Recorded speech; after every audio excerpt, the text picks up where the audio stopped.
33. Very somber. Episode 33. Well, you know, I'm full of cold, that's all. Yeah. So stay away from me, alright? Keep your face, space, case, whatever the fucking it is now. Hands, face, space, you mean? Anyway, less of the COVID chat. Yeah, it Today, the fantastic Dan Disgrace. Is that your real name? No. Do you want to know my real name, or should we keep it like mysterious? And We'll beep it out. yeah. Let's go with that. Dan Disgrace. It is Dan though, isn't it? Yeah. We'll it's just Dan. call you Dan. I liked, I seen you called as the West Kirkby Wizard. The West Kirkby Wizards. Yeah. Love That's that. me. That wasn't actually me that came up with that. I probably would have left that out, but Would you? yeah, probably. Yeah, I don't know. Yeah. Who called? Someone you know or like? It was on Eggy. It's Sam who runs the. Oh, he yeah. would have written that. And oh god, the West West- Kirkby Wizards. Hey, he's not wrong, Prince of Dingle. I've been called that as well. Yeah. You know what I mean? We've got fucking royalty on the couch Yeah, here, haven't we? Yeah. Prince of Dingle. Would you rather be a prince or a wizard, though? Yeah, definitely a wizard. Don't know, you know. Yeah. Yeah, no, is it? Yeah, Yeah. Prince comes with too much like responsibility, doesn't it? If you're a wizard. They don't really do much, though, do they? I know if Harry or William or whatever they're called are listening, you don't really. Yeah, wizard. Well, I guess they're not like real. a are they? Merlin type wizard. Dumbledore. Yeah, but if you're asking me, would I rather be a prince or Dumbledore, then obviously I'd rather be Dumbledore, but Yeah, but what about like? wizard's a bit of a mad term, isn't it? Like, it What's could be another- anything. What's another prince? Like a. You're thinking too much like the royal Wizard family Harry. prince, yeah. Or like a Harry Potter wizard. You wouldn't want to be that type of wizard, would you? Would you? Well, I'd like to have a Merlin, wand. like Merlin. Imagine being Merlin, bro. I'd like to have a wand. I can get you a wand. Like, it can be arranged. Don't know if it'll do much. But the West Kirkby Wizard, anyway, thank you for coming on. No worries. Pleasure. we've met before, Pleasure by the to way. be here. You Well, reckon we half met. a half, don't you? Yeah. So I was on a I do. date and Yeah. you made us that Dan-Gria, we called it, remember? Yeah, is that you? Fucking hell. Because she was like, no, we don't do sangria. You was like, Of course. I can definitely make you sangria. Oh my god. Yeah. Fishbowl. I fucking did. I was like, do you know he works at half a no half and he went, way, man. How mad that was made gonna me. make the sangria You know what with it's like working in a restaurant. You just see that many You see faces. so Yeah. many people. Like, yeah, but of course, now mad. you've said that. Yeah, Of mad, course, isn't it? yeah. Dan-Gria. I just got it up on my phone. I was like, brandy, orange juice, red wine, He was like, loads yeah, of I fruit. can make it that, yeah. Fucking two, right? Yeah. So thank you for the Dan-Gria. No worries. We now refer to it as Dan-Gria as well. So yeah. Shout you out can to put Hafla add that to your West Kirkby Wizard, Dan-Gria, Prince of Dingle. Man was multi-talented. But Yeah. the reason why I want to get you on to talk about your music today, and Just turn this off. You know First what I rule mean? of podcasting. I'm meant to be a professional as well. There we go. I just want to talk about the music, and music in general, because it's Yeah. a good topic to talk about. Isn't Easy. it? Yeah, We easy love, for we me. love That. these ones, don't we? Yeah, we The do. musical ones. We love them all for anyone who's watching. Have you had many musicians on this before, or Quite a few, mate. We've yeah. had you had the Cheap Thrills. Cheap Thrills? I heard the name. We've Don't had know him them. We've personally. had Kof, Kof. We've had him on. Sonda. Who's Kof? He's got a studio. He's my cousin. He's got a studio around here. He's Go Play Studio. Yeah, Dunno. I think In your building? I think I know what you're on about. We, yeah, I think I know what you're on about. Are you in the Baltic actually. Social? I used to be years ago with Yeah. like a different band kind of thing, but I think he was in the room next door to us actually, Okay. making pure beats and that. Yeah. I used to hear it Cool all the guy. time. Yeah, he's sick. What have we had on? Ponderosa. So our Ponderosa. mate's band, our housemate, is in a band called Ponderosa. Yeah. But you're the first. Defo, isn't Monks. Monks, yeah. Yeah. What else have we had on? That's it, I think. Nice. We've done a few karaoke performances. Oh, class. For the Yeah. people who were watching last week, we had to cut the end out of Ireland in the stream. Yeah, because we were watching it back like we can't put this in. We can. Because he was Kenny Rogers and I was Dolly Parton. Yeah. And I don't think my vocal cords were made to be Dolly Parton, Yeah. to be honest with you. Did you get those harmonies going like side by side? we It's a tough tried, do you know what I mean? We Yeah, tried. yeah. We only practiced once beforehand. Should have maybe done it twice. Yeah. Anyway, back to the music. So Dan, one. Yeah. what we want to talk about today is start off from the start. How did Dan Disgrace come about? So it's kind of like something that's always kind of been bubbling away, I guess. Like I started playing in bands and stuff when I was like kind of maybe 18, 19, stuff like that. I played in a band called Beach Skulls at first. That's my mate Ryan and Jordan. They're from like Witness Ways. They were like a two-piece kind of garage rock kind of band.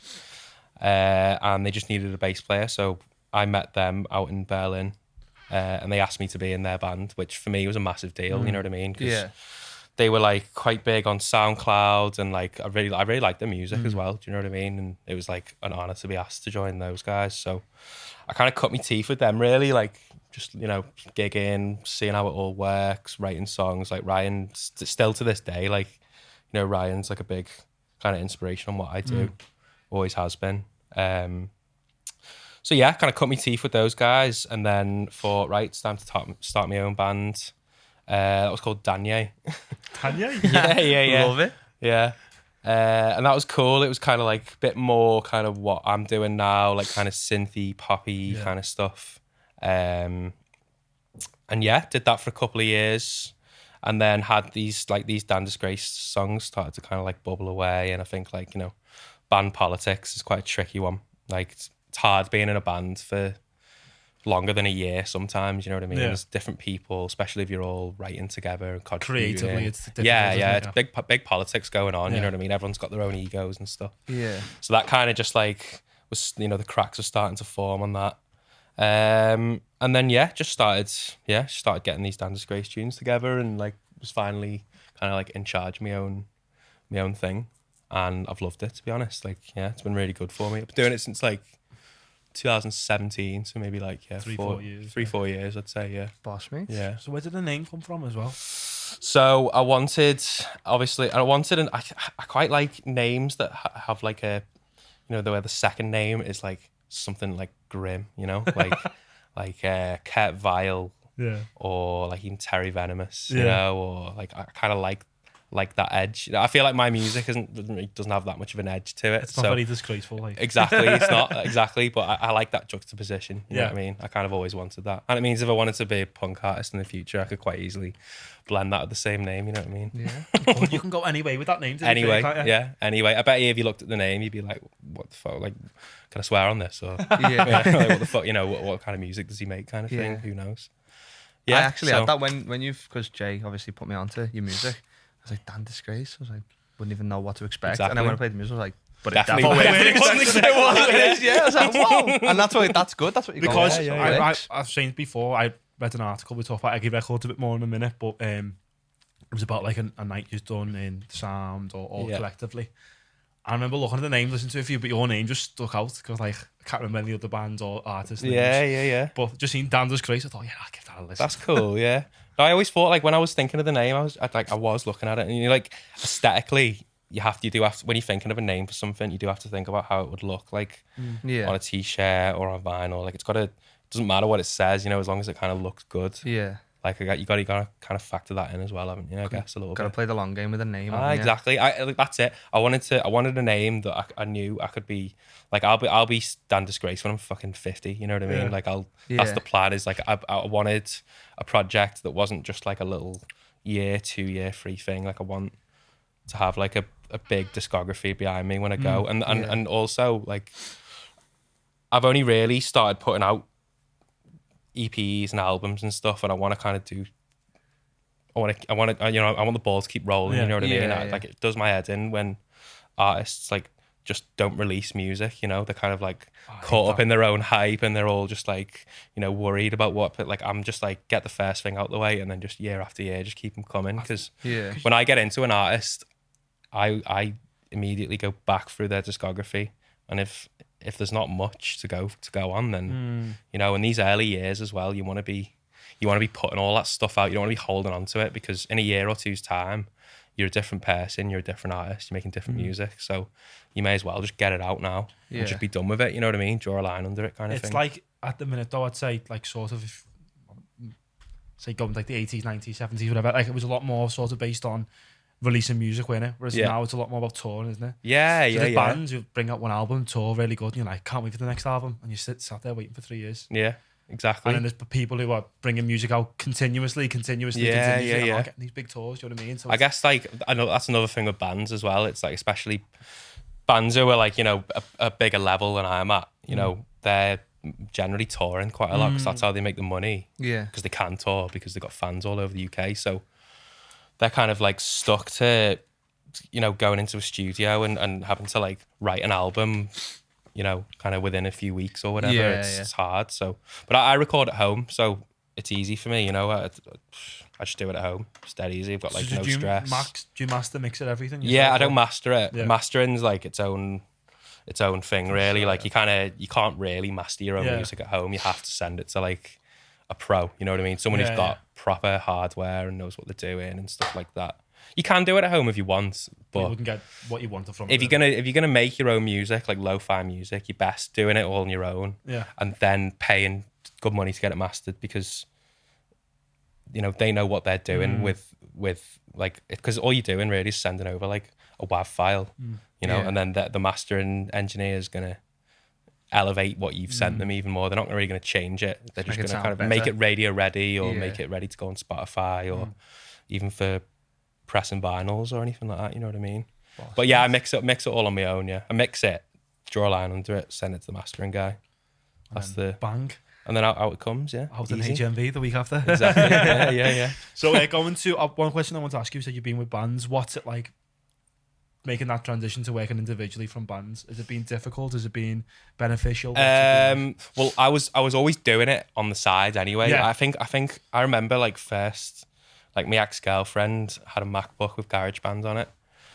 So I would like kind of like, you know, when she was out of work, I would be like on and making tunes, learning how to just teaching myself how to do it. You know what I mean? Like I'm like Zach will tell you, like I've got like no idea what I'm doing you know what I mean? Technically speaking, I don't really understand music theory.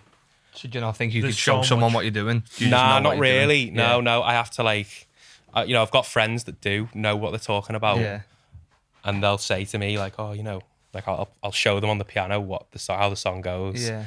And then they'll be going, oh, you know, that's really interesting what you're doing there. And they'll tell me theoretically what I'm doing. But for me, it's just doing it. It's feel. It's all feel. I've got a mate who's like, he's got his own business, got his own like creative studio, creative agency, and uses Photoshop, all of Adobe. Is it Adobe? Adobe. Yeah. And I've asked him questions, and he's like, I couldn't tell you, you know. He's like, I know what I'm doing. I'm good at creating content. I'm boss at it. But he's like, but I can't tell you what that button is, or like the technicality. And he's been doing it for years. Yeah, and he just knows what he needs to do. I'm the same. Like on like a good example of that is like on a big synthesizer with loads of knobs on it. Like some people will play with that and they'll know what each knob does when they turn it. You know, like a you know, an LFO or whatever, or an envelope filter. But like, I'm just twisting the knob and like hearing what it does. Yeah. So like, I'll get to know that synthesizer, not knowing what the knob does, but I know that this knob makes like a whoosh sound, or you know, makes the audio go like all wobbly. Like that's just kind of how. And it's the same with recording music as well. Like I don't really understand a lot of it, but it's all about like just hearing it. Yeah. It's really organic the way that I do it. It's different to how most people do it. Our mate who's in a band, Gad, he's been on the podcast, and so was Harry as well. Harry like produces music. They were like playing about in ours the other day, and Gad was like, half of being a musician is knowing what wire goes where, and like knowing like what button does what. He was like, that's half of what being a musician is, just knowing what plugs in. Yeah, he was like, it's like knowing like that knob does this. Okay, sound, yeah. Just that is so funny. You know what? Because like one of the biggest stresses in my life is like untangling wires. You know what I mean? It's something that I hate doing. But like that is 70% of music. It's just fucking untangling all your wires, and plugging that in there, plugging them in, and then by the time you plugged everything in, you can't be arsed doing anything. Then you just want to go to bed or something. Yeah, the mood's gone. Yeah. Killed the vibe. Yeah, but that's again like recording at home is great because I've got everything set up. I just have to come in, just like switch on, and it just all goes. Lovely. And it's all set up and like nice. Yeah. So what are your influences for music? Where do you get your influence from? God, yeah, there's a couple of people. I'd say Ariel Pink is like a big influence on me. I'd say I couldn't not bring his name up really. Like, have you listened to him much before? I know the name. I feel like it's Ariel Pink. He's actually been cancelled recently, so I feel like it's probably He went to a Trump rally, I think. You know that Trump rally when they all in the Capitol building. In the Capitol building, yeah. I don't think he stormed the Capitol, but he was definitely there. With selling vinyls, John Mouse. Selling his vinyls. Yeah. I suppose the story goes he was making a documentary with someone, but I mean he is a Trump supporter anyway. You know what I mean? But like, I'm not gonna let cancelled for that.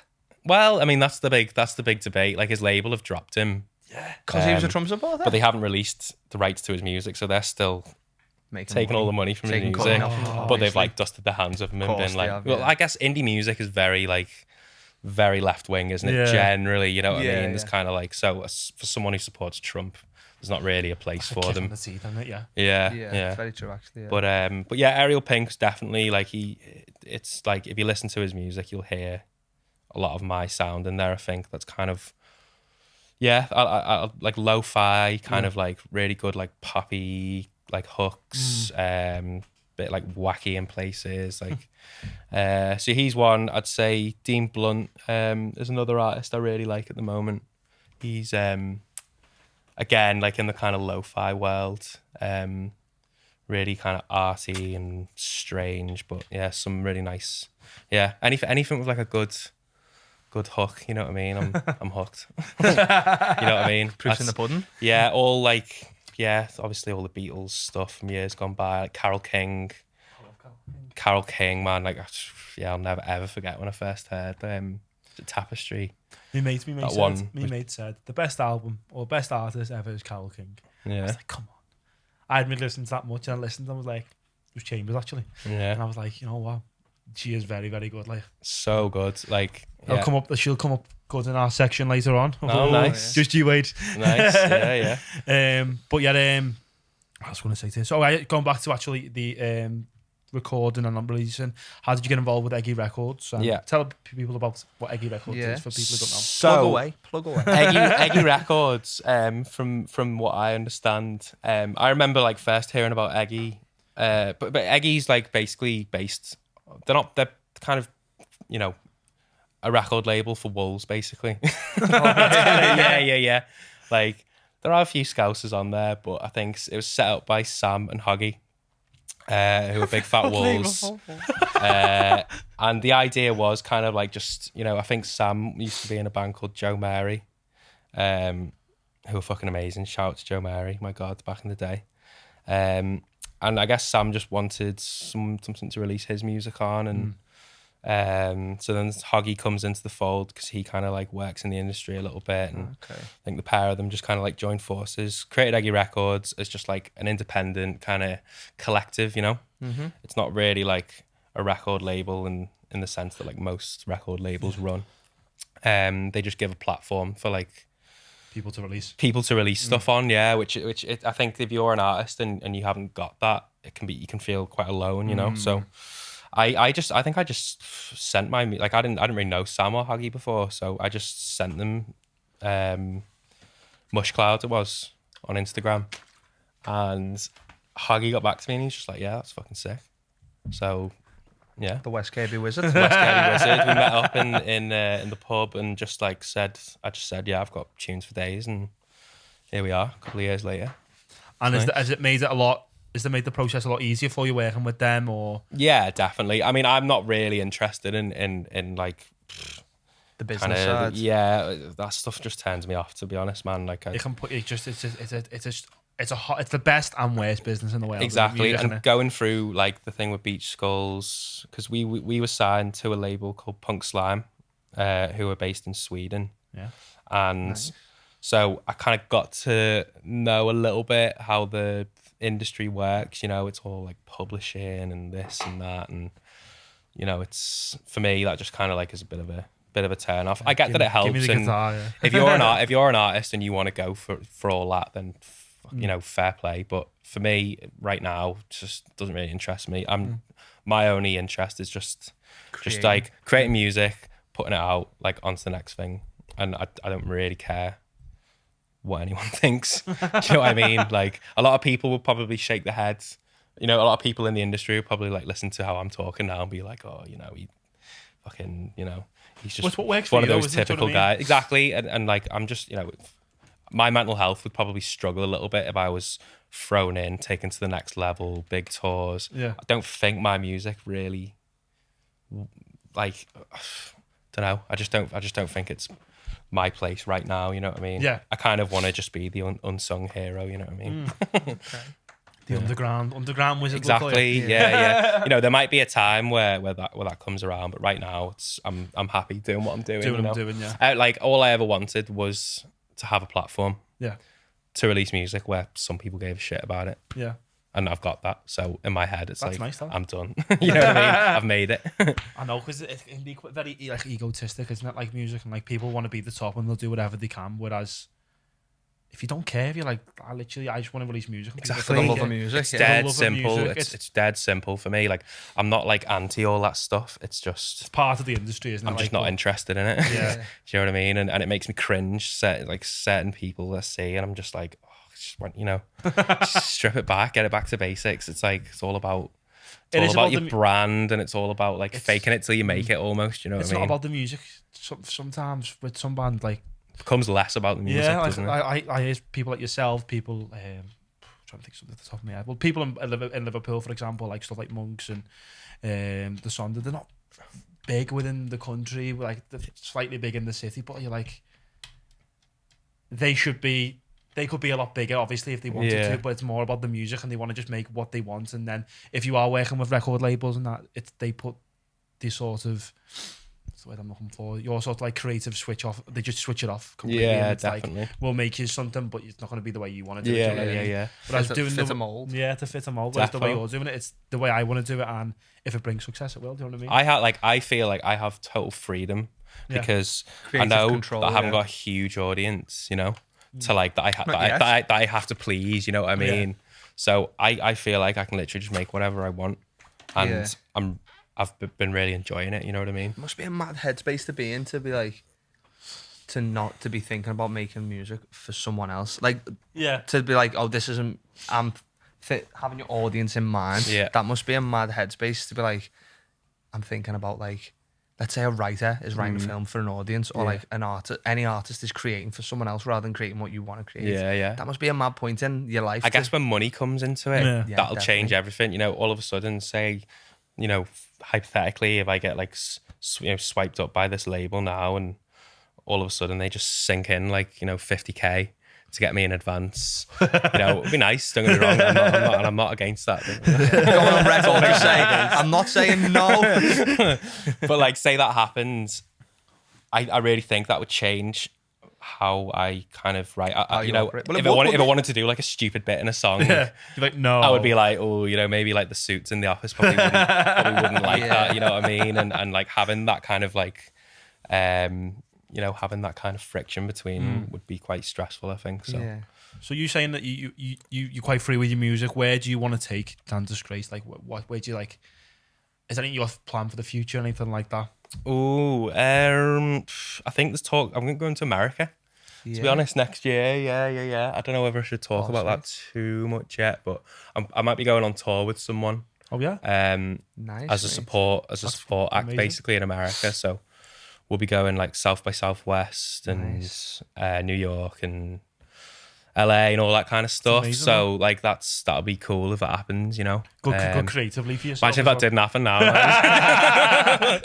But yeah, as far as I know, it's going ahead like March and April next year. We know someone, we won't say who on the air, but they had gigs in New York. Yeah.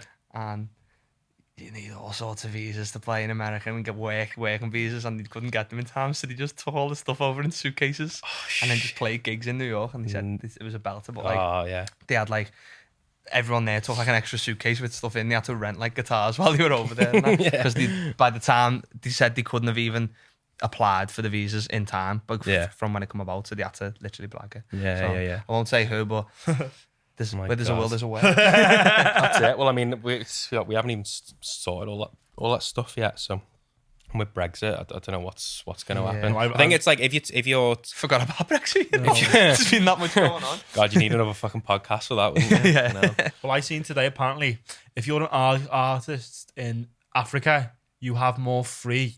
Like it's easier to go and traveling around Europe to play music than it is in the UK. If you're really, from the UK. It doesn't surprise me. That doesn't surprise me either. But yeah, I think if you're a band and you're going to America, it's like you have to get a work visa because you're working, aren't you? Rather than like a travel visa. So obviously that's a lot more expensive, and you know, bands that tour, from what I hear, no one really makes any money. They just not break even unless you're selling like Merch. You know, tens of thousands of tickets and loads of merch and stuff. Drugs. Yeah. Yeah. Bit on the side.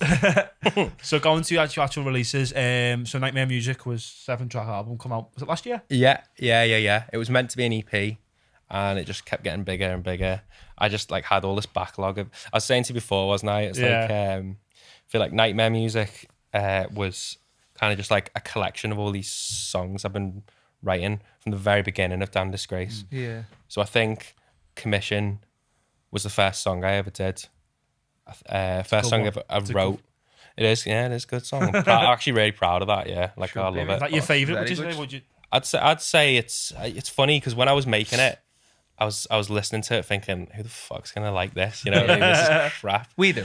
Yeah. Honestly, I was so done with it. But I think when you make music, it's like I've probably heard Commission maybe between 3,000 and 5,000 times now, I reckon. You know, just making it, listening to it over and over and over again. You know, like in my headphones at night, mixing. I'd wake up the next day, start mixing it again. So I've heard it so many times now that by the end of making like, it, I was just like, you don't even know what you're hearing anymore. You know what I mean? You start to get like you start to hear things differently and stuff. So like now looking back on it, because I don't really listen to it that much anymore. When I do go back, it sounds lovely. You know what I mean? It sounds exciting, and I got like that was made on like a little cassette 4-track, like a Tascam one. Yeah. And I mean, you have a big write-up on Spotify. There's like a big, massive write-up about how you record and that. What does it say now? It only says like... I think I've changed my Spotify bio now. It's only like 3 words. Now it just says like sleazy showbiz hack or something like that, you know what I mean? But yeah, but again, what we were talking about before, like I've been through all the cycles. Like, you know, early on I was like, I want to make it. I want to do all the right things. You know, I want to get a manager. Yeah. And then as time's gone on, that's just all fell away, and it's like I'm left with now. I just do not care about any of that shit. Like I really don't, and I hope it doesn't sound like cliche or just sounds. It just minimalistic. Honestly, it's just that stuff just turns me off, man. Like you're saying, like the basics, like you're doing it because you love exactly. Music. Yeah. Pure, really. Yeah. So going to obviously we talk about Nightmare Music. There's new music on the way. There's on the horizon. Yeah. So I think as of now, today, there's 2 singles out. The first one was called Troubles. The most recent one is called Loving Hands. And these are the first of a series of like singles that's going to come out. There will be an album coming out on the 27th of August. So bit of a way off, but there'll be 4 singles in total. So 2 out now, 2 are coming out over the next couple of weeks or something like that. Yeah, we're trying to do a bit of a campaign for it, but like we haven't actually announced that the album's coming out. But I guess it's coming out. World exclusive. This is the announcement. World exclusive. Yeah, right here. And like whereas Nightmare Music, as I was saying, is kind of a bit like Frankenstein-y thrown together, just like a collection of all the songs. This is I've sat down. And I've gone, right, I'm going to write my first album. And I've just done it, 12 tracks. Nice. And it's amazing. Like, I still listen to it every day. Like, I think it's definitely the best thing I've ever done. Nice. And I think it'll do really well. And Troubles and Loving Hands, you probably get a bit of a vibe. You'll get the feeling of what I'm kind of going for. It definitely sounds more together. Yeah. I'd say a bit more professional, maybe. I've got better at mixing, you know what I mean? Yeah, it's just like... over time. But that's another reason why I want to release everything that I write, because like I want to just like document my journey. When I'm 40, I want to listen back to Nightmare Music and be like, the good old days. Like, listen, or even just laughing at how bad my mixing was. Like I kind of want all that there for people to listen to and for me. And could people be put up by that? Wouldn't they go, I'm not happy with the mixing. Delete that. That's what people do. Yeah, all my mates, a lot of them, they just like hold on to things, and I'm like. Just like trying to encourage everyone to just get it out, because no one cares really. You know what I mean? Like no one cares. Like we're all at the beginning of our journey, and it would just be really cool if we could all look back and that be like a real scene that happened. And if you don't release the music, what have you done? Like it doesn't exist, does it? It's just like live gigs and a few memories. But if you put music out, then that's there forever. It's like anything. Forever, like it's a relic, innit? You know what I mean? If you look back through like businesses pages and stuff, like when they first started, now you're like, wow, that's like the first post. You know what I mean? Yeah. It's a lot of people or companies or whatever tend to delete all the stuff when they started out. But I don't think we ever will. I'd love to just to look back in like at 3 years time, look back at the early photos and go, wow. Remember that? Haven't you lost weight, lad? Remember JR there? Yeah, I wonder what like how long you guys will be like doing this for, and like As long as possible. You'll be looking back at the early ones, and Thinking, wow. You know, who knows? I might be a big famous pop star. Fingers crossed, bro. Fingers crossed. One question I actually wanted to ask you a bit more about your music. What would you describe your genre and your music to be? Because it's very, very vast. That's the word I use. Pop. I like pop. Yeah. Keep it the best way. That's what I like. Yeah. I love pop music. You know what I mean? Like, as long as it's not too kind of like cheesy. Yeah. Well, I don't know. Cheesy's fine as well. So there's some bands or some tunes that are like, that shit, they're good. Do you know what I mean? Like they're not cheesy that you're like, wow, I like it's this. Like, yeah. I feel like a lot of bands as well. Like starts off quite indie. Like Blossom, for example, the first album. That was who I was thinking of when I said that. And they're not shit at all, but cheesy. More poppy, haven't they? And like, but the boss, they're unbelievable. Yeah. But like that is pop, cheesy pop. Well, they got signed to a massive label, didn't they? Like exactly. quite early on. Like I remember Blossoms when they were doing like Blown Rose and like you know those early tunes, and like I quite liked them. To be honest, I like Blossoms. We went to the gig. Not gonna lie, like Blown Rose is a fucking tune. But they are Shout pop music, aren't they? Like pop music. And then, from what I understand, they got swept up by like Universal or like one of the big fucking labels, you know. The Suits. And then that's changed their sound. You know what I mean? Like, I think they were probably always heading that direction anyway, which is fair. And I think from the outset they were like, you know, we want to be a fucking huge band, so you know, that's what they're doing, innit? They're not full of shit. Like they said from the outset that's what they wanted to do, and they've done it. So fair play. But yeah, like I think definitely these big labels can come in and change things. Sure. For sure. And it's in the proof's in the pudding with something like to bring out a really good first album and the second album comes out, you're like, and the third album's even worse, and just like they've just been like it's not real, is it? For some of them, it just turned into something they probably didn't want to be. Sometimes, but it's all. Or maybe they always wanted to be. It's all dollar signs, isn't it? Yeah, they work in different ways. Like I've got a friend who has kind of recently like blown up through lockdown with his music and stuff like that. He's getting like, you know, lots and lots of streams, millions and all that. And then all of a sudden, all these big labels are coming in because they can see all the algorithms of what's going on online, and you know, they've just seen, this guy's... They can smell a payday. They can smell the money, exactly. And so all of a sudden they're sniffing around him and... Is he unsigned, is he? Offering him an advance and all this kind of stuff, so... Be you soon, that lad. Just that one hit, baby. So I'll bring us quite well into our next topic, which Coaching Corner. Aye, it is. So for this week on Coaching Corner, I wanted to discuss energy, but specifically the energy in your music, mate, because everything is an energy in this universe. Everything holds a vibration. First time I actually discovered this was music. Do you know, like when you go to a gig and you're like, what's going on there? Like, believe and you're smiling. Like, and your body's like tingling, and that's a collective energy. It's like, what's it called? Collective effervescence, where like you all feel like you're part of the same thing. That's like a collective energy at a gig, a rave, whatever it is. That was like kind of what first put me onto energies, and I wanted to specifically talk about how you consciously create an energy with your art. Yeah. Is that a conscious thing for you? Like the energy you're putting into something? No, I'm just trying to write a banger, basically. Fair enough. And you are writing bangers, you know what I mean? Mate? Like that's kind of like how I work my brain. It's like I'll hear a song that I like, might be like Angel by Madonna or something like that. Like, you know, an early Madonna tune where she's like, you know, 18, 19, 20. She's like at the beginning of her journey. And she's just writing these like gorgeous, like cheesy kind of pop songs. So like I'm trying to steal that energy, you know. I'm trying to like, right, I want to write a song like that. Catch your energy. Catch her. Right? So yeah, I'm an energy thief. Yeah. Or borrower. Second album, energy thief. Could be I guess that's how I work with tunes. It's like I'm not sitting there thinking, right, I'm going to come up with this like, you know, super original thing. It's like, could be like, I'll like one of the songs, actually Love and Hands. Yeah. So that's actually like I learned to play a song by the Arctic Monkeys on piano called Star Treatment. Love you know it. that one? It's on the new album. The new, I think it's the first track on their new album. So I'd like learnt, because it's got like these weird jazzy chords, and like just like pricked my ears up as soon as I heard that. So like kind of learned to play that song.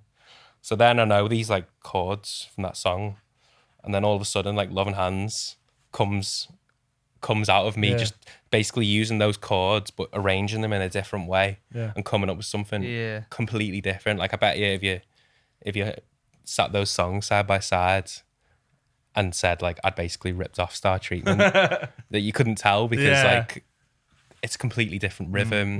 But is there any new idea, or is it just everything's inspired from somewhere? Everything normally comes from somewhere. Some like it's a, you know, some parts of some songs might just come from like me like playing the wrong chord on a keyboard, you know what I mean? I'll be like, oh, that sounds nice. That way, banger. Yeah, exactly. I meant that. Commission's probably the most like unique original song I've done, really. Is that the one you've been happiest with how it sounds in a way? Or how it's come out and like... Will you listen to it 5,000 times? Yeah. I'd say probably, yeah. It's definitely one of like my more faster songs. And whenever I play it live, people seem to love it. Like that's kind of the one that everyone... Like when everyone comes up to me, they're like, "Oh, you're that Payday Loan guy, aren't you?" You know what I mean? Because you can always tell like the energy. Sorry to interrupt you, mate. Of like, I've listened to some artists and seen them live. Like it's not the same energy. Do you know what I mean? It's always boss when you go to a gig and the better live, I think, or live up to your expectations. As Defo, well. So, who would you say has give the best energy you've seen on stage ever? Anderson .Paak. Honestly, he blew me. I was like, wow. Like, sexy guy. Sexy guy. Yeah. But I was just like, he's playing the drums. He must be sweating. He's dancing. He's doing backflips, singing and that. And I was like, and he's not missing a note. Multi yeah, he's amazing. Him, his energy, I was just like, whoa. Yeah. What about you? You can have loads of different kinds of energy, can't you? Like, that's the thing. Like, you're on to, what they called? What the Aussie band called? The girl and the boy, we both like. You know, lads, boyfriend. What is it? My boyfriend was it? What they called? Confidence Man. Confidence Man. You're on to Confidence Man. Yeah, I've heard a few of their tunes. They've got crazy energy. Them. They were literally sprinting around the stage. That's like chaos energy, though, isn't it? Mark Rebier. Yeah. He gave us. Have you on to Mark Rebier? No. So he's. You love Mark. He gets called Loop Daddy. That's his like nickname, and he's American, and he just plays with like a loop. He plays like there's a 4-track basically, and a keyboard and the mic, and he chats crazy shit. I know Jacob likes Mark Rebier, don't you? Big fan. He's amazing. Someone said if he wasn't as successful as he was in music, like he'd be locked away somewhere. You know what I mean? Like, because he's that crazy, but like it works. It's genius. So I went to see him, and he come on in like, I would say like a nice gown. It was like a nice. It's like a kimono, isn't it? Like a kimono. Yeah. Says it all. Ended up on stage with 5 bras on over each other with a pair of undies. Sounds great. Yeah. No, but that was just mad how it ended, to be honest with you. But he's probably give the maddest energy I've seen. What about yourself? Energy wise, I mean, like there's it's numerous, isn't it? There's loads of different types of energy, isn't there? Like you can have people who are like Dean Blunt, who I mentioned before. Like I've not seen him live, but I've seen lots of videos, and I've got a friend who has seen him live, and he just like patrols the stage. You know, he's just like quite like brooding, like really intense vibe. You know, he's like it's angry, and the music's really strange. I definitely recommend like checking some of his stuff out, because you get what I mean. He's got a weird energy that you like can't really put your finger on. But then you've got like punk bands, you know, like local, like ISO and the Jinx, you know, if you've ever seen them live. To be fair, punk is probably one of the biggest energies you can get. Exactly. I mean, that's kind of like that's energy in its purest form, isn't it? I guess you know, punk music can do that, can't it? Like I love punk music. You wouldn't probably get it, listen to my music, but I love punk music. You know what I mean? Like I love, especially local stuff. Like Omens, they were a great band. Because I do like punk, but I don't really know much. Is there a big punk Liverpool scene? Yeah, massive. Is there? Massive. Yeah. Like, well, not massive in terms of like loads of bands, because Liverpool's a small city, you know. But like, it was a very the punk scene in Liverpool was since I got involved in it, like 2016. Like, I've seen yeah, Omens, I Saw in the Jinx, like Psycho Comedy, Pink Kink, like loads of bands like that. But I'd seen, and just fall in love with them all, Boss mate. Yeah. It's great. Maybe I'll do a punk album one day. The name fits, like, do you know what I mean? Yeah. What's the word when you leave your options open? I don't know, it's gone. Come back to me. You can edit that out. We will be editing it. It's versatile, the name. Yeah. Yeah, it is very versatile. Yeah, we'll leave it in. Back, baby. All right. So, do you want to discuss a bit more about energy? Is there anything you want to say? Do you want to have your... No, I think... You always have your say, go on. I'm up for chatting about energy for a bit. Now, to be fair, you always... most weeks, he always has, like, a good analogy. Like, he was we done a podcast and he was talking about, like, being on a bus. And what was the other one you done? I don't know. Fucking... Jay said that once that he was like, where'd you get all these analogies from? And I was like, the big book of analogies. Have you not seen it on the bookshelf in the house? I like an analogy, mate. It makes things easier to understand, doesn't it? Definitely. So we're going to topic. So topic of the week. Let's get the phone out. Is favourite tourist attractions within places you've wanted to go but never within been. the city, within we'll say the borough, shall we say, as well. Yeah. Because you'll know quite a few in the Wirral as well, for us as well. Yeah. The Brooklyn of Merseyside. Yeah. Well, Birkenhead. Yeah. Birkenhead. We used to ask we used to do this quite a lot because we were recording weekly. We used to record Thursday, ring out Sunday, Thursday, Sunday. So we were a lot more on topic with stuff, and then we used to back stuff on the Instagram, and then we know it come up. So what people said. So the question was, so this come about, but back then we want to know, what is something touristy in Liverpool you've always wanted to do but never got around to? Think hidden gems, tourist attractions. So like, I'm gonna go and see them doves, in the cathedral. Have you seen them? Yeah. I was like, you know what? There's loads in Liverpool I want to do. Yeah. So I was looking on an article, and the smallest house in England is by our house. It's on like by Picton Clough. About a 20-minute walk away from ours. Yeah. It's proper narrow next to a boozer. The smallest house in England, not in the UK. That's in Wales. The one in Wales. I was going to say I've been to that one in Wales. I'm sat there thinking, fuck that, I've been to the smallest house in England. Like, I've lived in it. So we asked the survey of. We asked 100 people, name something you put in your mouth. If they gone, yeah. Right, so. To be fair, while you're getting that up, so my girlfriend, she lives on Menlove Avenue, so the same road as John Lennon. So I went to there and I was like, you know what, I've not done all the Beatles houses. So you went to George Harrison the other day, and she was like, I was shocked though. To be fair, I thought it won't be that bad, so I went there anyway, and I thought it'd be like, use like a plaque on the wall. Yeah. A family just live in the house, do you know what I mean? So we went in. It was like John Lennon's. No, so this is George Harrison's. Where the small house is, I was like, George Harrison defo lives. Yeah, found it on the maps, and it was like a scout street. Yeah. Like, probably as Where long. was it? What in Wavertree? Just off. What's it called? The High Street. But there was like 4 different houses building a gazebo in the street, probably for the match the next day. You know what I mean? And I was like, I can't just walk down this street, which was a dead end, and just look at number 12 and go and get off. That's exactly what I done. But he done it the next day. So I walked down, I had my headphones, and I was like, do not look. Did you listen to George Harrison? I might have been, I can't remember now. But I had my headphones in anyway, and I went down and like, I looked at the house. No plaque. And there's about 7 people in the road, all just looking at me. I was like, fucking hell, it was a waste of my time. They must get that all the time. I've not done. I'm going to go and see Paul soon, but I probably need to ask about Ringo's. Well, that's round here. By you, isn't that like Dingle? Dingle? Is it Dingle? Is it where Ringo's from? I'm sure it is, yeah. So people have said, never got the ferry. Strawberry Fields. Yeah.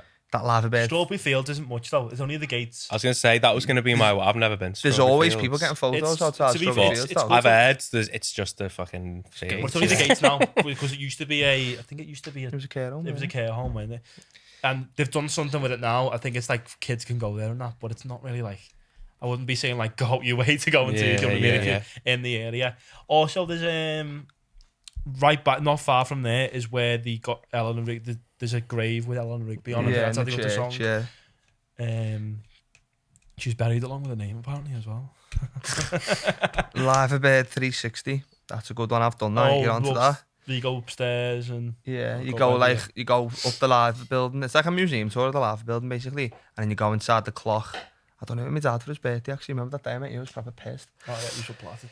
So, And like you go inside the clock tower and they've got like 360 screens and it takes you through Liverpool from like when it was founded to like the Blitz. You feel like you're getting bombed, you know what I mean? Batman was on top, wasn't he? What? Batman's been on top, yeah. Amazing, and you go out on top. It's mad that, isn't it? That Batman being on top. What else is there? So what hidden gems is there in the Wirral while he's having a look? Is there anything that you tell people? Wirral. Birkenhead Park, lads? Yeah, I mean, Birkenhead Park's pretty, we were saying It's before, a lovely, weren't it is a we? lovely park. The famous story, you know, it's based, like, whoever designed Birkenhead Park went on to design New York Central They done Park. Princess as well, I think, you know. That's I think they, he's yeah. done Princess as well, yeah. I heard the other day that Princess Park used to be someone's back garden. Yeah, I think it did. And then, Wouldn't surprise me. and then they, like, turned it into a park because Well, they were like, who needs a garden this big? You know what I mean? The boulevard bit, I was reading it before, and it says that basically, like, the wealthy people come in, that's why all the houses are massive. Yeah. Yeah. And, It was all like slave owners, weren't it, back in the day? And Yeah. when it come back, I think they all lived there for ages, and they all moved to like the suburbs, sort of more up to town, and then they got all renovated to flats, and then a lot more like multicultural people coming after that. Yeah. It's nice though, isn't it? It's a lovely park, Princess. Yeah, it is a lovely park. It like. is. Stunning. To be fair, Boss to Stunning. walk through. As is Sefton. What's that? Sefton Park as well. Sefton, Oh, yeah. Stunning. Got two amazing parks. Like, And then Greenbank Right on as your well. We doorstep. live right by Greenbank, don't we? blessed, aren't we? We're Blessed, blessed. not Yeah. stressed. gorgeous. Too blessed to be stressed. No, Liverpool's a good city to live in, and I think overall, like, Someone said here, Williamson Tunnels. Did you I've know? done the tour. Like, you can do like a tour thing. Yeah, I've been to a rave and But I've not been to. I've been off my head and I've not been Williamson Tunnels. I've but not been to a rave there yet. yeah, it's And class. I Yeah, think it's James well good. Abelia's on there soon. Went to see Aral Alcan in there. Like, he did, Oh, yeah? he did like I remember that. 6 hour set or remember that, something. yeah. It was class. Didn't they, the fella who like commissioned Williamson Tunnels, that was just to give people jobs, wasn't it? Like they weren't for a function, they weren't for a purpose. Like it was when there was loads of people were out of work, Yeah, and he just yeah. commissioned workers to build the tunnels for nothing. How mad's that? I know that they didn't have a purpose, just to give people work. Man, blown. That's Yeah. what I call. Oh, it's left me head again. Philanthropy. I weren't expecting a word like that, you know. That's what philanthropy is. Do you know the first philanthropist? Do you know what philanthropy is? Don't Yeah, you? yeah, But I yeah. can just give money away. Yeah. The first philanthropist from the Wirral, Port Sunlight, was built by a factory owner, and like it was the Is that whole the guy town. that Unilever? Unilever, Is yeah. it for his workers For basically? his He built workers, that, yeah. yeah. Mad Yeah. that was the first of its kind in Victorian era. For Wow. factory workers. Wow. No, Port Victorians, So man. that was with the You're fuck. amazing. Sunlight. Yeah. Can't fuck with the Victorians, can you, you? you can't fault them. I'm just trying to think what else I haven't done on Liverpool, you know. I've not done the Beatles Museum still, you know. I haven't. I've still not done the Beatles Museum. It's something that you've got to do, isn't it? Yeah. Or the yellow duck marine. Do you remember that? There was like a duck that I drive on the Have road. you ever seen that? Yeah, There's a I do boat remember and then that. it go into I the went dock. there twice. and Just then he used to drive around like the Albert Dock and Yeah, that, and then didn't it go in go the down dock. the slope Yeah, and into yeah. the thing. Yeah. it sunk like twice, so they have to swerve it up in the end. Because against like health and safety. Yeah. Yeah. Once is enough. If it's exciting, it's like cut that.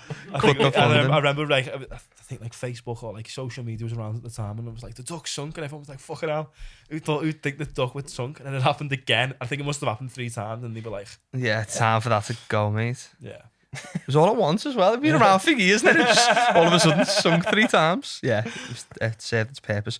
Someone said, yeah, St. John's Beacon and the top of the cathedral. That's meant to be a good one, that I've cathedral. not done the top of the Like a theatre, Wednesday it's meant night, to I be think you can go up to the top. Oh, amazing! I did it as a kid with my nan. The cathedral, yeah? Yeah. Well, my nan is from Liverpool, and she took me around as a kid. Boss, mate. And she like loves the Beatles. Like I think she took me to like Eleanor Rigby's grave, like all all the Beatles stuff basically. But she took me on top of the cathedral once. I'll never forget that. Like the view from up there. Yeah, it's I'd love another to angle, go isn't it? now. You know, I'd love Yeah. to like because you could see out to like Sefton Park. You can see like Yeah. you know out to like fucking Bootle and all that. Like It's probably being built up a lot more by now, isn't it? Like Yeah. around town. And that as well. yeah. It's like the view from... Yeah. Yeah, can you? And like Mall Famu as well. Yeah, You know, from is his that the- flat, lad, on a sunny day when we used to record. Wow. You don't even need the cathedral. Just go to Jacobs. Yeah, it's go to Jacobs. Yeah. Boss, mate. Boss. Okay. Where else is there? There's something else in Liverpool I seen on that. Let me get that Echo article up because there was some mad stuff on it, you know. Echo, Liverpool's hidden gems. Do you know what was on Liverpool's hidden gems? Have you ever been to Chop Chop? yeah. I know that? you have. I think I've been with It's you. on Fenwick Street, so it's Yeah. like by Manhattan and By the slaughterhouse. by the slaughterhouse and all that. Yeah. And it's like it used to be tiny, so it used to be like the size of the section we're talking in here. And they've like made it a bit bigger now, and it's Korean like food. It's Yeah. like they do, It's like takeaway. That fried chicken with rice and all that. It's so nice. It is a proper hidden gem. It's got a lot bigger now though. Like all the work he's around there because it's not far from our office, isn't it? As well. Oh, so it's just a food gaff, is it? Food gaff, yeah. Oh, have you ever been to Manor? Where? Manor. No, I think it's on Smithdown. It's like the best. Manor, where is what it? is it? Manor, it's on Smithdown somewhere. Can I get one tonight? I think it's like Cantonese. Honestly, like shout out to Jordan Swales who recommended me Manor. And what is it? Just like a hidden gem, is it? It's I think it's like a little family run kind of takeaway. Whereabouts? Have you been to No. Oh No. Basha. We'll have to link up after. Go for a scram. Go exploring all the fine Asian cuisine. And Chop. It sticks. Tour the Liverpool of all the Asian scans. Yeah. So what like whereabouts on Smithdown is it? God, good question. I mean, I've ordered there. Oh, you've ordered online. You know what I mean? Whatever takeaway, but okay, we'll get one of them. I think it's on. It's if you're going like down Smithdown towards like kind of like Allerton or whatever. Yeah. It's on the left hand side, so near like coming like before the bargain booze kind of thing, that little stretch there. Oh yeah, I know what you mean. Yeah, heavy scrans there to be honest, like that bit of it. That's spoiled for choice. What's that kebab place? It's dead famous as well. Like that's Basha. Is that like it? chicken shawarma? Friends. Shawarma. Friends. That's the one I'm thinking. Friends is like I think more like got a bit more street cred. Yeah, because I think a lot more people go there. Street cred. And there's three of them, and like it's there's like a restaurant to takeaway and then another takeaway. Is there? Bash is amazing though. Yeah, Basha. Yeah, we'll get them on the podcast. Did you know the Free State Kitchen's got a beer garden that looks like that? Wow. It's massive. Yeah, I've never even Apparently, been. Yeah. Wow. Yeah, it's huge. But that was like next. I used to go loads in uni, but I never knew they had a beer garden. Yeah, my mate Abby used to work in there. FSK. She's now started working in Hafler. Oh yeah. Actually, yeah. Oh yeah. I seen Hafler put up the other day. There's Hafler, man. There's a section where you can like booked and all that, and it just says Dan new track. I know. That is so funny. Yeah. That's so funny. Loved that. So ex-guest, our last guest, sorry, was ex-guest. She's not a guest no more. Josie Peaches. So she changed it up a bit. She done us a playlist, and it was called, what was it called? Wisdom and Art, and it was about female artists. Yeah. So we talk about facts, like if an album, I might say I've done this.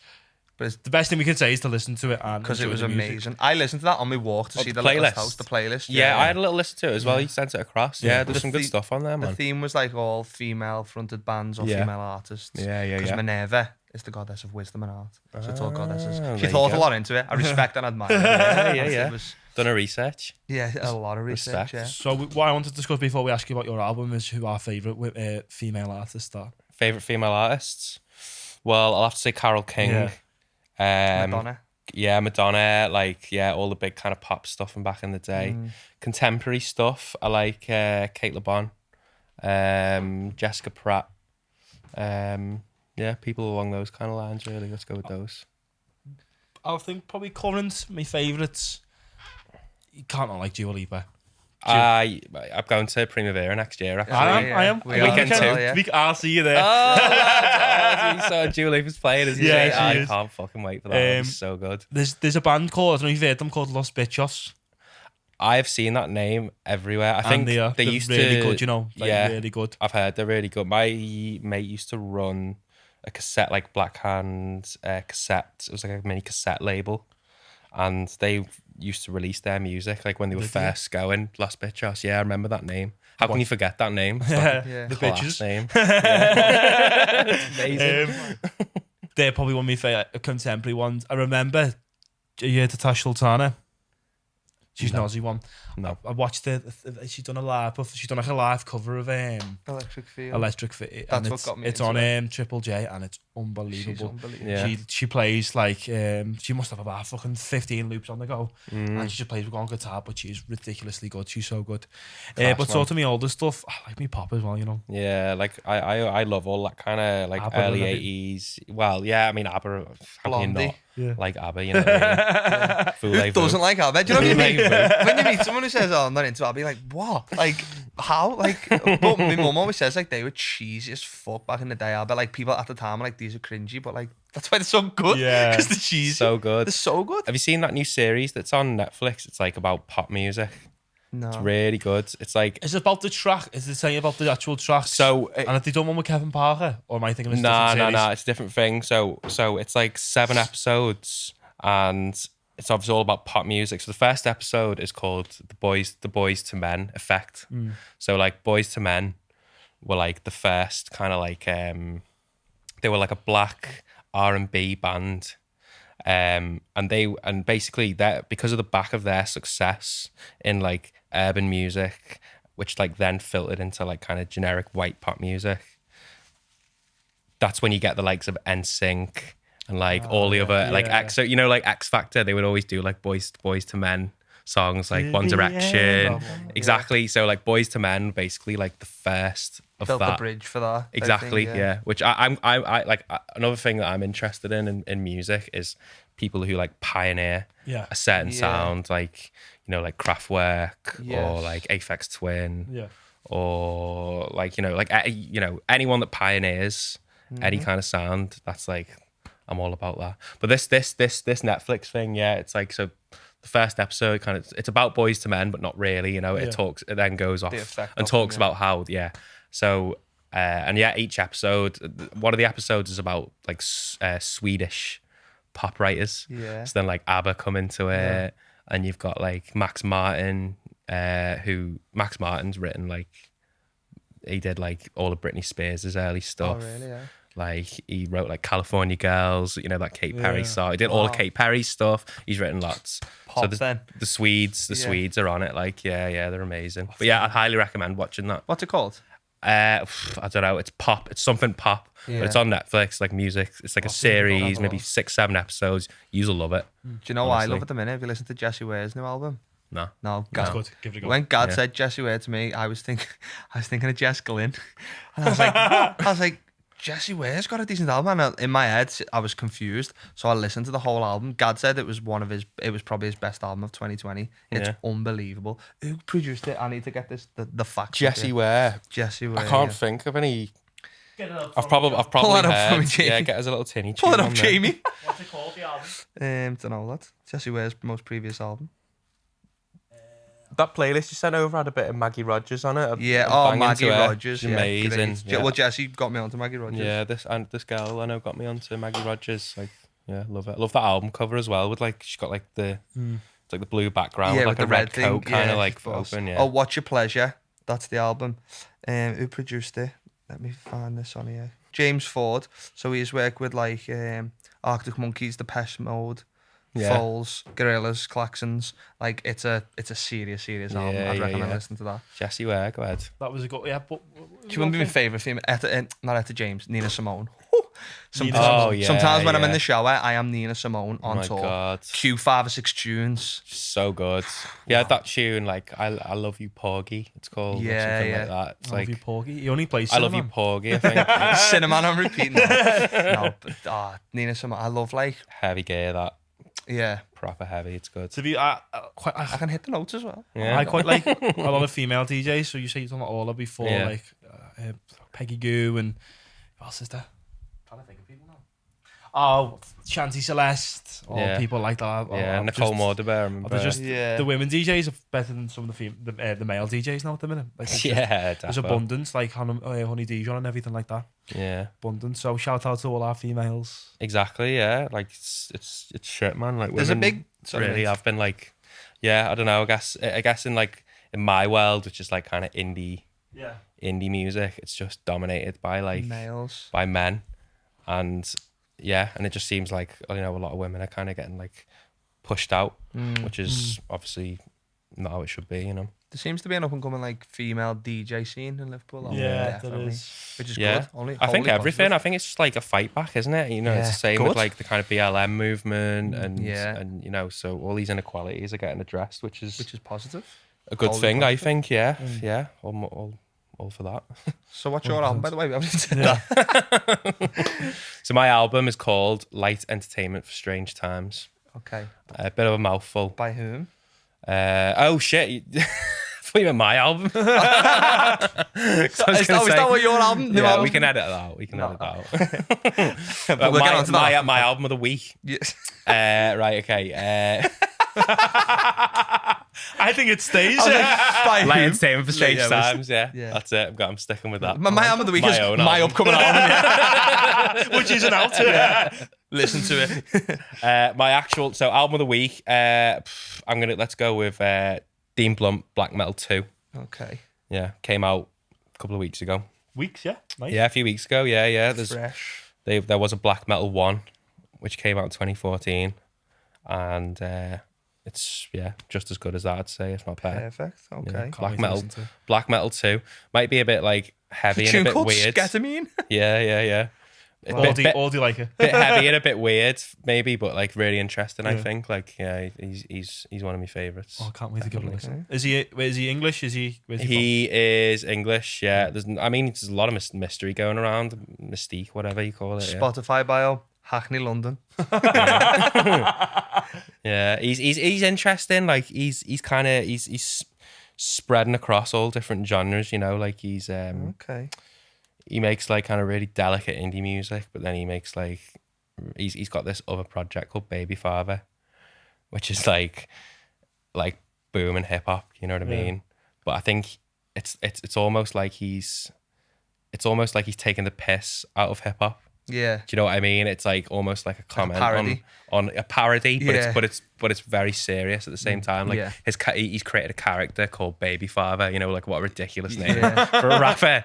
You know, and like he's not actually very good at rapping, so he's like purposefully not that good. Oh, okay. Yeah. But I think he's making a comment on how average the kind of UK hip hop scene, or what he thinks, how average he thinks the UK hip hop scene is. Definitely give it a listen, yeah. He's album of the week and artist of the week, I'd say. Definitely. I can't wait to give it a listen and throw some facts at you. But we'll have to. That's on that bombshell. It's time for us to end. So Dan, thank you very much for coming in. Pleasure. What have we learned today? Jamie Clarkson there. I forgot. Dad joke. So I've got a very good dad joke for you here, right? Yeah. On that bombshell, can we just address that? I think you said it today, lad. So, have you heard what happened in the news? About Jonathan Ross. What's he? He got caught stealing utensils from Tesco. He said it was a whiskey he was willing to take.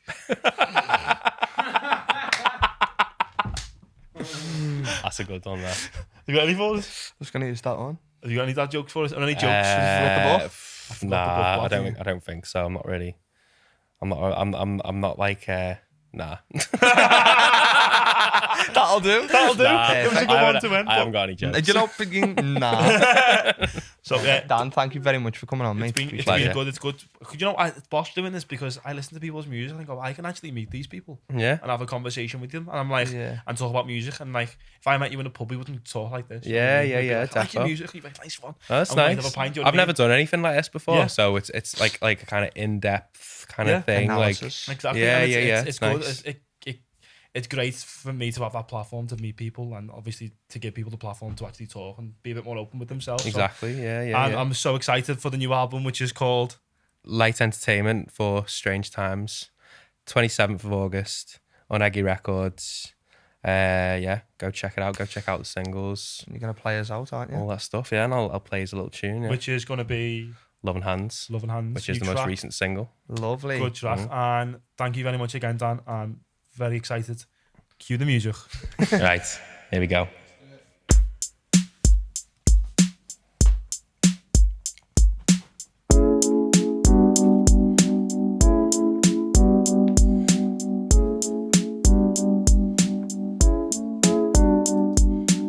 I guess I'll believe it when I see it.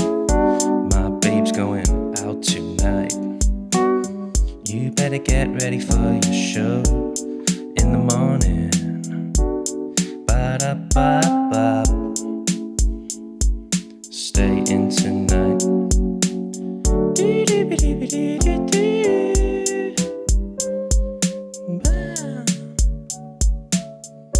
I'm just used to my loving hands. My loving hands. The same obsessions get me down. Confirmation I've not found my something.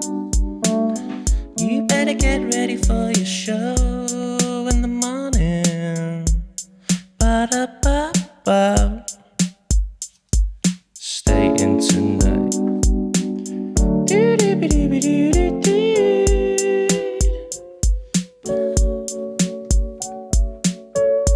I'm just used to my loving hands. loving hands. Same obsessions get me down. Confirmation I've not found that's something. You better get ready for your show in the morning. Ba-da-ba-ba. Stay in tonight. Do-do-be-do-be-do-do-do.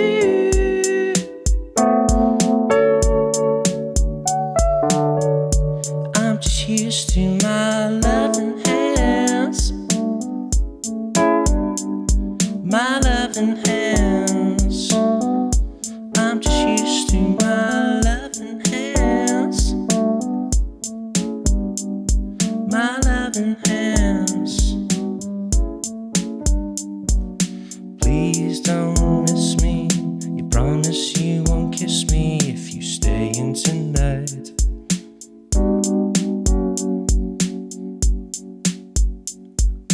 Loving hands.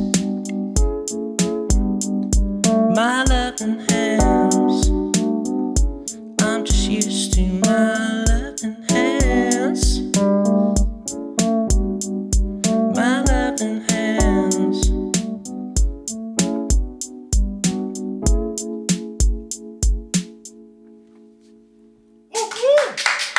Thank you, thank you.